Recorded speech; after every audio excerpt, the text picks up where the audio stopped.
Ski season, as we know, goes hand in hand with horrendous traffic jams on I-70. But we're learning a lot more tonight about the big plan to ease the pain at a notorious bottleneck. Floyd Hill is that stretch of I-70 that leads to the Veterans Memorial Tunnels near Idaho Springs. The scenery familiar to people who make the drive often, because often they're just parked on the interstate or barely crawling along. Alan Janae live tonight. Alan, this week, CDOT unveiled the project to reduce the jams. We're learning more about it tonight. Yeah, things get started in just a couple of weeks off the highway, actually, Jim, with the construction of a new roundabout at the top of Floyd Hill here and down by Beaver Brook just to the east. In addition, there will be a new wildlife overpass at Genesee, which is included in this project, even though it's miles away to the east. The big bulk of the work gets started after ski season is over, with a $700 million project that'll take till 2027, one that's been in the works since the turn of the millennium. Floyd Hill has long been a source of frustration and angst, adding time to a journey in or out of the mountains. Oh, it's very dangerous. I don't know how people drive down it in the winter. People that live up here don't leave on the weekends. We don't go anywhere.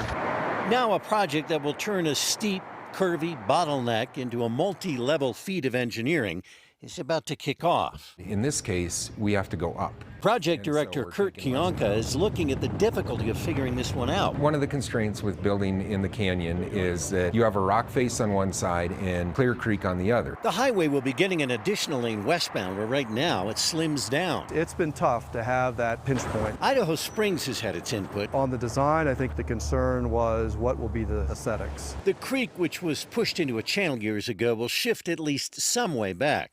The last part of the project will be the huge viaduct along the canyon wall. It sounds very Glenwood Canyon-esque.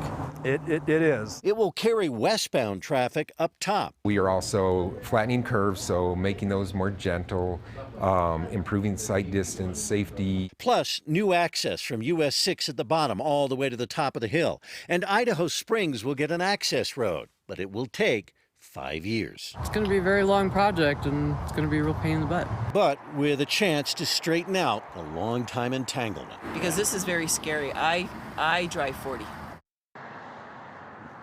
Now, there will be an additional climbing lane added eastbound so that slow trucks can make it up Floyd Hill better. Now, when they straighten out the curves a bit and improve the sight lines so people have the ability to see farther ahead, they will be able, hopefully, to raise the speed limit in this area to 55 miles an hour.